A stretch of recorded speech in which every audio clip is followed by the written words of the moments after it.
Okay, so we're starting the installation of VMware ESXi. In this case, I'm running it inside VMware Workstation, so it's a little different. I've mounted the ISO as the media drive for that virtual machine, and I'm booting up from the media. But in a physical server, we would just do that directly from the boot media, or we could boot from the network. If you're using VMware Enterprise, you can use auto deploy to have machines that boot from the network every time. We can install ESXi onto a local hard drive. We could also use removable media such as SD or a typical flash card. We can also boot from the SAN if that's available for you as an option. Booting from the SAN is slightly more complicated because we're going to require fiber channel, or if we're going to use ESXi, we're going to need an ESXi hardware initiator, which provides a boot capability. The VMware software ESXi initiator or the software fiber channel over Ethernet adapter don't provide a boot capability because we need VMware installed and working in order to access that functionality. So if you want to do a boot from SAN, yes, it's possible. Again, in a large environment, that might be quite useful, although we're still going to need to maintain an installation copy for each individual server. It may be easier to use auto deploy if you have an environment where this really is required and not have any media to maintain at all in those servers. Once the installer is loaded, then we have the option to cancel or continue. So nothing really to do here. Make sure that the environment you use is supported. If you review the VMware hardware compatibility guide, that's going to give you a pretty good indication that everything will work well and that your vendor has tested it and that VMware has certified that all the driver functionality is available. It's certainly possible to install other drivers. Depending on the hardware that you're using, it may well work, but there are no guarantees, so your safest course of action is to refer to hardware that's on the hardware compatibility guide, or at least discuss the compatibility with the vendor and see if potentially there's been developments that weren't originally included in the hardware compatibility guide. At this point, I'll just press enter to continue. I'll review the license agreement carefully and review with my legal department to ensure that everything is appropriate. Once we've completed that, we can go ahead and press F11 to accept and continue.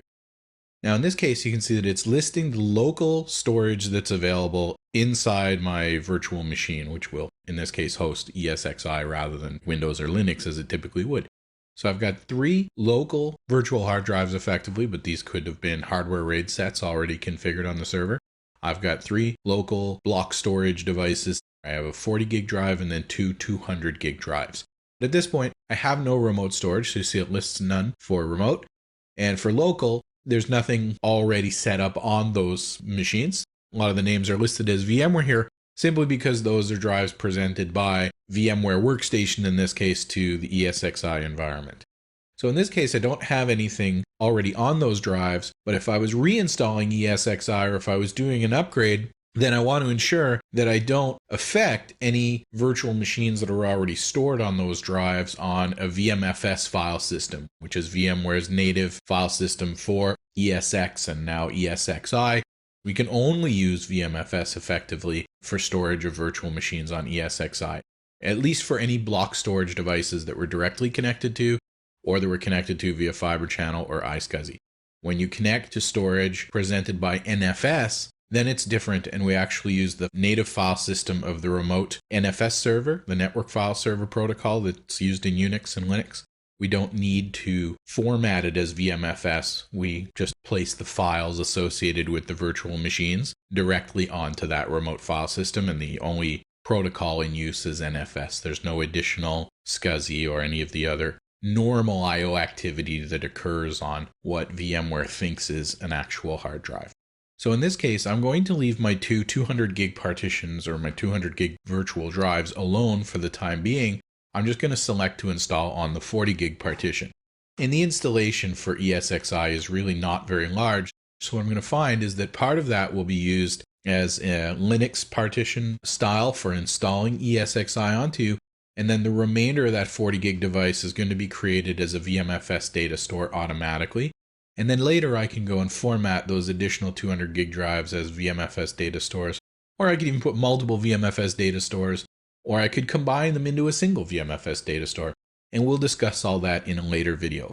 For the time being, I'm just going to go ahead and press F1 to show you the details, and you'll see that it provides not very much more information, But if you were being presented with a lot of devices in a very complex storage environment, particularly if there's many devices coming from the SAN and you're installing to a disk on the SAN, then it's going to be very important that we get it right. We can see a little bit more detail here, and we can see whether there's an ESXi installation there, and we can also see whether there are any data stores recognized there.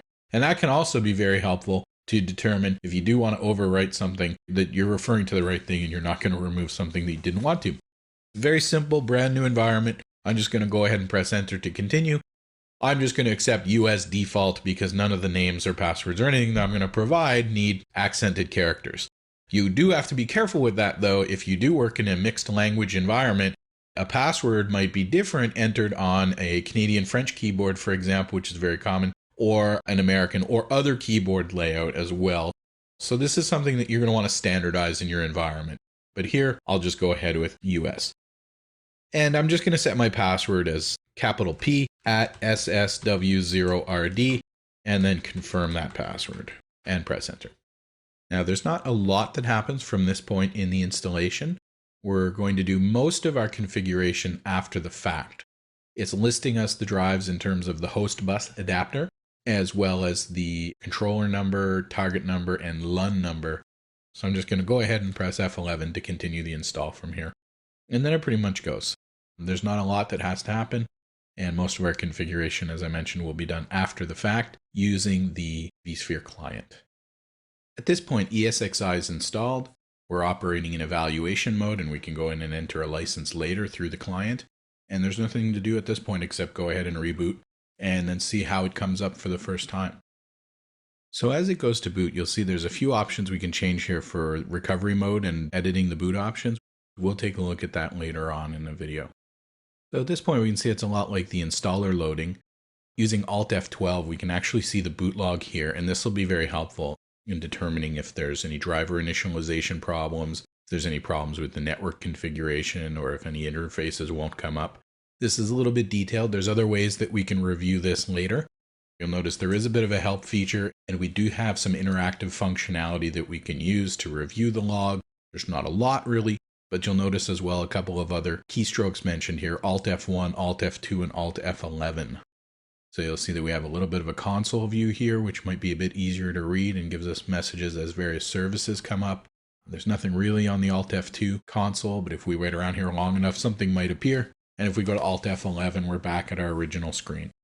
Okay, so at this point, we're now up and running to some extent. We've got a dynamically assigned address, at least a dynamically assigned IPv4 address. IPv6 has a static address that I didn't assign it. In IPv6, automatic addressing for stations is automatic.